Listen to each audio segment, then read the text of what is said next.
ఒకవేళ దేవుడు నీకు ఫేవర్గా ఉండి జనం మొత్తం నీకు రివర్స్ అయినా నువ్వు భయపడొద్దు. ఎందుకంటే నీకు విరోధంగా గుంపు కూడువారు నీ పక్షపు వారు గుదురని ఆయనే వాగ్దానం చేశాడు. ఈరోజు నీకు రివర్స్లో ఉన్న వాళ్ళే నీకు రేపు అనుకూలంగా మారిపోతారు. అలా మార్చే శక్తి దేవుడికి ఉంది. కాబట్టి మనం చూసుకోవాల్సింది ఆయన్నే. దేవుడు నీకు తోడై ఉండి నిన్ను వర్ధిల్ల చేసే కొలది ఈ దాడులు, ఇతరులు నిన్ను చూసి అసూయతో రగిలిపోయి నీ మీద ఇలాంటి కుట్రలు చేసే అవకాశం ఉంటుంది. ఇది మోషేకే తప్పలా. కాబట్టి ఫస్ట్ పాయింట్ చెప్తున్నాను, దేవుని మాటనే పట్టించుకో, జనుల మాటలు నీవు లక్ష్య పెట్టాల్సిన అవసరము లేదు. దేవునికి స్తోత్రం కలుగును గాక. ఎందుకంటే అన్ని బ్యాలెన్సులు దేవుడు చెప్తాడు. దేవుడు చెప్పినట్టు నువ్వు నేను మనం కంట్రోల్ కాగలిగితే మిగతా వ్యవహారాలు దేవుడు చూసుకుంటాడు. ఇప్పుడు మీరు చెప్పండి, మోషేని మధ్యలో పెడదాం.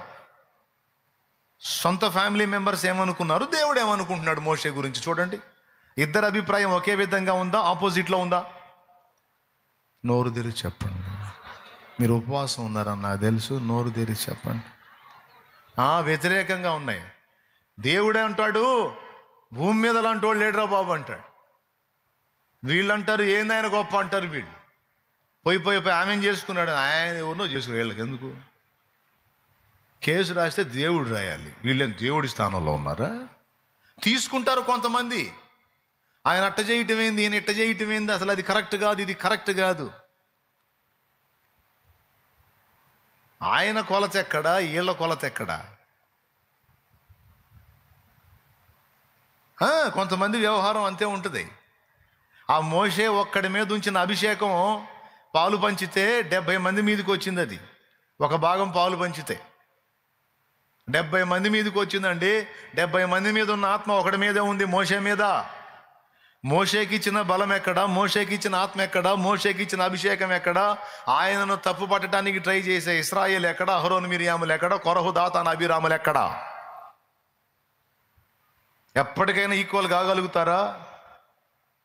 దేవుడు సిద్ధపరిచి, దేవుడు అభిషేకించి, దేవుడు ఆత్మనిచ్చి, దేవుడు ఏర్పరచుకున్న పాత్రలతో ఎప్పటికీ ఈక్వల్ కారు. కాబట్టి ఈ మాట్లాడే వాళ్ళు ఆత్మీయులైతే వాళ్ళకి సిగ్గు బుద్ధి ఉండాలి. ఏం సిగ్గు ఉండాలి, ఏం బుద్ధి ఉండాలంటే, మోషే మనోడని మాట్లాడుతున్నావురా, కానీ మోషే దేవుడు ఏర్పరచుకున్న పాత్ర. ఒకవేళ దేవుడు మోషేకి అనుకూలంగా ఉంటే, మనం మోషేకి రివర్స్ అయితే మోషేకి ఏం కాదు, మన పళ్ళే రాలుతాయన్న సిగ్గు వాళ్ళకు ఉండాల. పిచ్చివాగుడు మనం వాగితే దేవుని చేత మనం తన్నులు తిని భ్రష్టు పట్టే అవకాశం ఉంది. మనకి ఎందుకు వచ్చిన గొడవ అనే భయం ఉండాలి. ఆ భయం లేక బరి తెగించారు, దేవుని కోపానికి గురయ్యారు. మిరియామును మొత్తాడు, అహరోన్ మీదికి రాబోయేసరికి మోషే అడ్డుపడ్డాడు. అంటే అసలు మూలం మిరియాం అన్నమాట. అందుకే ముందు మిరియాముకి వచ్చింది స్తోత్రం, తర్వాత అహరోన్ మీదికి రాబోయింది. అంటే చూడండి, దేవుడేమనుకుంటున్నాడు? మోషేని దేవుడు నెగిటివ్గా అనుకున్నాడా? కంప్లైంట్ చేస్తే ఎవరు చేయాలి? కేసు రాస్తే ఎవరు రాయాలి? దేవుడు రాయాలి. అవునా? ఇశ్రాయేలు సర్వ సమాజము ఆఖరికి వేళ్ల మీద కూడా నియమించబడింది మోషే మీద దేవుడు. ఏదైనా వ్యాజ్యం ఉంటే దేవుడు మోషే దేవుడు తేల్చుకోవాలి తప్ప వీళ్ళు కేసు రాయకూడదు. కానీ దేవుడి స్థానాన్ని వీళ్ళు తీసుకున్నారు. అందుకే దేవుడు కౌన్సిలింగ్ చేయాల్సి వచ్చింది వాళ్ళకి. రండి మాట్లాడుకుందాం రండి. నేను నా ప్లేస్ మీరు తీసుకున్నారు ఏంది? మోషే పెళ్లి చేసుకుంటే ఫీల్ అవ్వాల్సింది నేను. మీరేంది అంత ఫీల్ అయ్యారేంది? అయినా అది వంక పెట్టి ఇంకో దాన్ని వేస్తున్నారు ఏంది? కౌంటరు చూపించిన వంకేమో అది, వేసే కౌంటర్ ఏమో ఇంకొకటే. వాళ్ళకంటే అర్థం కాల, నాకు అర్థం కాదా? మీరు పెదాలతో ఏం మాట్లాడుతున్నారు, మీ కడుపులో ఏ ఉద్దేశాలు కలిగి ఉన్నారో నాకు తెలియదా? నేను ఎంత తిక్కలున్నా రండి మాట్లాడుతున్నాం రండి, అసలు మీ సంగతి ఏందో ఆయన సంగతి మొత్తం సంగతి తెలుస్తారని పిలిచాడు. ఎందుకు వచ్చిన గొడవ? అనవసరంగా కదిలించుకోవటమే కదా. దేవునికి స్తోత్రం కలుగును గాక. హల్లెలూయా. ఎంతమందికి అర్థమైంది? ఏమర్థమైంది? అదే ఇప్పుడు నువ్వు చెప్పింది అర్థమైంది. చాలా సంతోషం. నంబర్ 1లో ఏం దృష్టిలో పెట్టుకోమని చెప్పాను నేను? దేవుడు ఏమనుకొనుచున్నాడో, దేవుడు ఏమంటున్నాడో, ఏమనుకొనుచున్నాడో అనేదే తీసుకోవాలి. దేవునికి స్తోత్రం. అర్థమైందా? ఎందుకంటే కొన్నిసార్లు సొంత వాళ్ళు కూడా మనల్ని నెగిటివ్గానే ఆలోచిస్తారు. దాన్ని బట్టి నువ్వు నేను మనం కృంగిపోవాల్సిన అవసరం లేదు. దేవుని ఎదుట నేను క్రమంగా ఉన్నాను, న్యాయాధిపతి దేవుడే, న్యాయ తీర్పరి దేవుడే అని దేవుని వైపు చూస్తూ ముందుకు సాగిపోవాలి. ఇది మొదటి సంగతి. దేవుడు ఏమనుకుంటున్నాడో, దేవుడు ఏమంటున్నాడో, ఏమనుకుంటున్నాడో అనేది మొదటిది. ఇక జనులు ఏమనుకొనుచున్నారు అనేది సెకండ్. ఒకవేళ దేవుడు నీకు ఫేవర్గా ఉండి జనం మొత్తం నీకు రివర్స్ అయినా నువ్వు భయపడొద్దు. ఎందుకంటే నీకు విరోధంగా గుంపు కూడువారు నీ పక్షపు వారగుదురని ఆయనే వాగ్దానం చేశాడు. ఈరోజు నీకు రివర్స్లో ఉన్న వాళ్ళే నీకు రేపు అనుకూలంగా మారిపోతారు. అలా మార్చే శక్తి దేవుడికి ఉంది. కాబట్టి మనం చూసుకోవాల్సింది ఆయన్నే. ఇది మొదటి విషయం. రెండవది, దేవుడు ఏమంటున్నాడు? దేవుడు ఏమంటున్నాడు? ముందేం చెప్పుకున్నాం? దేవుడు ఏమనుకొనుచున్నాడు, జనులు ఏమనుకొనుచున్నారు. రెండు విడదీసి మాట్లాడాం, అయిపోయింది. ఇప్పుడు దేవుడు ఏమంటున్నాడు, దీన్ని గురించి ప్రజలేమంటున్నారు, నా మనసు ఏమంటుంది అనేది కూడా పరిగణలో తీసుకోవాలి. కొన్నిసార్లు దేవుడు మనతో మాట్లాడుతుంటాడు. మోడుబారిన జీవితాలను చిగురింపజేసే దేవుడను నేను, అయిపోయింది ఇంకా చేతికి రాదు అన్నదాన్ని కూడా తిరిగి నేను పచ్చగా చిగురులు పెట్టేటట్టు చేయగలను. ఎండిపోయిన ఎముకలు, చేతికి రాని ఎముకలు, పనికి రాని ఎముకలు, దుర్గంధభరితమైన స్థితిలో ఉన్న ఎముకలు, ఒకదానికి ఒకటి సంబంధం లేకుండా పడిపోయిన ఎముకలు, అవి కేవలము ఎండిపోయిన ఎముకలను నేను ఒక మహా సైన్యముగా చేసి నిలబెట్టగలిగిన దేవుణ్ణి. నరపుత్రుడా, యెహెజ్కేలు గ్రంథము 37వ అధ్యాయము 1వ వచనం నుంచి, నేను యెహోవా హస్తము నా మీదికి వచ్చింది, నేను ఆత్మవశుడనై ఉండగా యెహోవా ఎముకలు గల ఒక లోయలోనికి, ఎముకలతో నిండి ఉన్న ఒక లోయలోనికి నన్ను దింపెను. ఆయన వాటి మధ్య నన్ను ఇటు అటు నడిపించుచుండగా ఎముకలు అనేకములు ఆ లోయలో కనబడినవి కేవలము ఎండిపోయినవి. 3వ వచనం ఆయన అంటున్నాడు, నరపుత్రుడా, ఎండిపోయిన ఎముకలు బ్రతుకగలవా అని నన్ను అడుగగా, ప్రభువా యెహోవా అది నీకే తెలియనని నేనంటిని. అందుకు ఆయన ప్రవచనం ఎత్తి, ఎండిపోయిన ఎముకలతో ఇట్లనుము, ఎండిపోయిన ఎముకలారా యెహోవా మాట ఆలకించుడి. ఈ ఎముకలకు ప్రభు అయిన యెహోవా సెలవిచ్చినదేమనగా, మీరు బ్రతుకున్నట్లు నేను మీలోనికి జీవాత్మను రప్పించుచున్నాను అని ఇంకా కొన్ని సంగతులు చెప్పి ప్రవచించమంటాడు. యెహెజ్కేలు అలాగూ ప్రవచించినప్పుడు ఆ ఎండిపోయిన ఎముకల మీదికి మాంసం వచ్చింది, నరాలు అల్లబడతాయి, అవన్నీ సమకూర్చబడతాయి, క్రమంగా పేర్చబడతాయి. వాటి మీద మాంసం పొదగబడిద్ది, చర్మం కప్పబడిద్ది, నరములు అల్లబడతాయి, టోటల్ అన్నీ ఏర్పడతాయి. వాటికి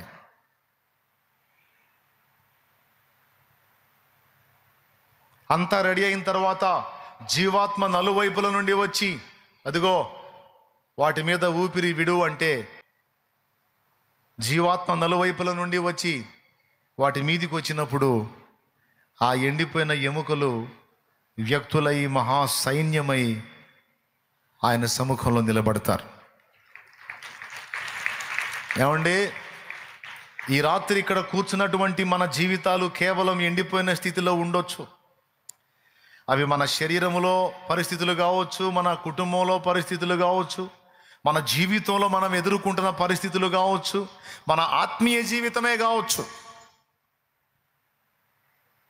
జీవించుచున్నావు అన్న పేరు మాత్రం ఉన్నది కానీ నీవు మృతుడవే, మృతురాలివే అన్న పరిస్థితుల్లో నీవు ఉండి ఉండవచ్చు. కేవలం ఎండిపోయినటువంటి పరిస్థితుల్లో ఉన్న నీ జీవితము, నా జీవితము, మన జీవితం, అది భౌతికమైందైనా ఆత్మీయమైందైనా, భౌతిక స్థితిలోనైనా ఆత్మీయ స్థితిలోనైనా, మనం ఉన్న ఎండిపోయిన అనుభవాల్లో నుంచి ఆయన విడిపించి మనల్ని సజీవ సైన్యముగా నిలబెట్టగలను అంటున్నాడు ఆయన. కానీ ఆ ఎముకలను చూపించి మనుషుల్ని నువ్వు అడుగు, మనుషులారా ఇవేమిటి అంటే ఎండిపోయిన ఎముకలు అంటారు. ఈ ఎండిపోయిన ఎముకలు సైన్యం అవుతాయా అంటే పగలబడి నవ్వుతారా? ఎందుకు కావు, అవుతాయి అంటారా? మీరేమంటారు చెప్పండి? పగలబడి నవ్వుతారు. ఎండిపోయిన ఎముకలు సజీవ సైన్యం ఎలా అవుతాయిరా? ఒకప్పుడు అలాగ అయితే అయి ఉండొచ్చు, ఒకప్పుడు అలా ఉంటే ఉండొచ్చు. ఇవి ఇప్పుడు చచ్చిపోయి శరీరము, మాంసము, నరములు సమస్తం కోల్పోయి అక్కడ ఒక ఎముక, కాలెముక, చెయ్యెముక, పుర్రె అన్నీ చల్లా చెదురైపోయింది.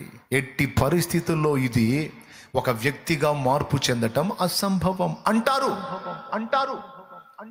జనులారా మీరేమంటారు అంటే వాళ్ళు అదే అంటారు. ఈరోజు నీ స్థితిని చూసి కొంతమంది అలాగ అంటుండొచ్చు. ఇంకా చెప్పాలంటే నీకు నువ్వు కూడా అలా అనుకుంటుండొచ్చు, నేను అలా అనుకుంటుండొచ్చు. మనకు అలవాటే. కొంచెం తేడా రాగానే అయిపోయింది అనుకోవటానికి ముందు రెడీ నెంబర్ 1గా ఉంటాం మనం. మన బతుకులన్నీ ఇయే. కొంచెం తేడా వస్తే చాలు ఇక ఎక్కడికో ఆలోచనలు చేస్తాం. కొద్దిగా బాడీలో చిన్నపాటి మార్పులు వస్తే చాలు ఇక పరదేశులమో ప్రియులారా మన పురమిదిగా దేవుడు అని పాటకాడికి వెళ్ళిపోతాం. కొద్దిగా రిపోర్ట్ తేడా వస్తేనే చాలు ఇక అవుట్. దరిద్ర కొట్టి ఆలోచనలు చేసుకోవడానికి మనకి ఎప్పుడు మైండ్ అనుకూలంగా ఉంటుంది. ఏం చేద్దాం, ఈ శరీరంలోనే ఉంది ఆ మెదడు కూడా. స్తోత్రం. ఎప్పుడు విశ్వాసాన్ని బట్టి ఆలోచిస్తే, ఎప్పుడు అవిశ్వాసాన్ని బట్టి ఆలోచించటమే. మనుషులు ఏమంటారు? ఎండిపోయిన ఎముకలను చూపిస్తే అవి ఎట్లా బతుకుతాయి, అసంభవం అంటారు. ఎండిపోయిన ఎముకలను అడుగుదాం. ఎండిపోయిన ఎముక నువ్వేమనుకుంటున్నావు అంటే, నేను కనపడట్లేదంటారా, నా అవతారం కనపడట్లా, ముందే ఎండిపోయిందని. ఇంకా ఏందో అయ్యేదేంది, అయ్యిందంతా అయిపోయి ఎట్ట అయిపోయా. స్తోత్రం. హల్లెలూయా. పెద్దగా చెప్పండి. మనుషులు అనుకున్నా అదే, మనం అనుకున్నా అదే. ఎంతమంది ఒప్పుకుంటారు?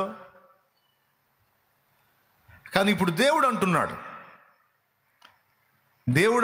ఏమని అంటే, నేను మీ మీదికి మాంసము రప్పించెదను, మీకు నరములు అల్లేదను, మీ మీద చర్మము కప్పెదను, మీకు జీవాత్మను రప్పించి మీ మీద ఊపిరి విడువగా మీరు బ్రతుకుదురు అని ఆయన అంటున్నాడు.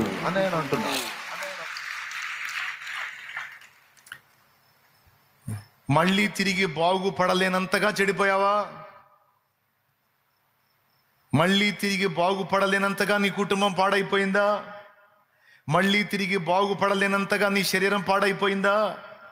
మళ్ళీ తిరిగి బాగుపడలేనంతగా నువ్వు బలహీనుడు అయిపోయావా, బలహీనరాలు అయిపోయావా? పాపంలో పడిపోయావా, చెడిపోయావా, ఎండిపోయావా? నీ మనసుకు నువ్వు అనుకుంటున్నావా, ఇక మళ్ళా నేను బాగుపడే పరిస్థితి కనబడట్లేదు, మళ్ళా తిరిగి నేను నార్మల్ పొజిషన్లో జీవించే పరిస్థితి కనబడట్లేదు అని నీవు అనుకొనుచున్నావా? అట్లయితే నువ్వు అనుకోవటమో లేకపోతే నిన్ను గురించి ఇతరులు అనుకోవటమో నాకు అనవసరం. ఇప్పుడు నేనేమంటున్నానో నువ్వు అది వినో చాలు అంటున్నాడు ఆయన. వినో నా స్వరము, వినో నా మాట వినో. నా మాట విని నా మాట చొప్పున నువ్వు కదులు, తర్వాత కార్యం నేను చూసుకుంటాను.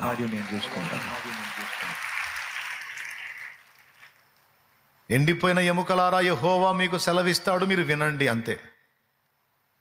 ఎండిపోయిన ఎముకలారా యెహోవా మీకు సెలవిస్తాడు, మీరు వినండి అంతే. అంటే ఇప్పుడు నేను ఎముకలకి చెప్తున్నాను, మీకు చెప్తున్నానా? ఇప్పుడు ఆ ఎముకలు ఎవరు? మీరే కాదు, నేను కూడా. స్తోత్రం. ఒకవేళ నిజంగా దేవుని యందు విశ్వాసం ఉంచి, ఒకవేళ ఎప్పటికీ బాగుపడనంతగా నువ్వు చెడిపోయినా, నీ కుటుంబం చెడిపోయినా, నీ దేహం చెడిపోయినా, నీ పరిస్థితులు చెడిపోయినా, మొత్తం చెల్లా చెదురై గందరగోళమైపోయినా, దాన్ని మొత్తాన్ని తిరిగి సమకూర్చి ఒక నూతనమైన రూపాన్ని ఇవ్వగల దమ్ము నా దేవుడికి ఉంది.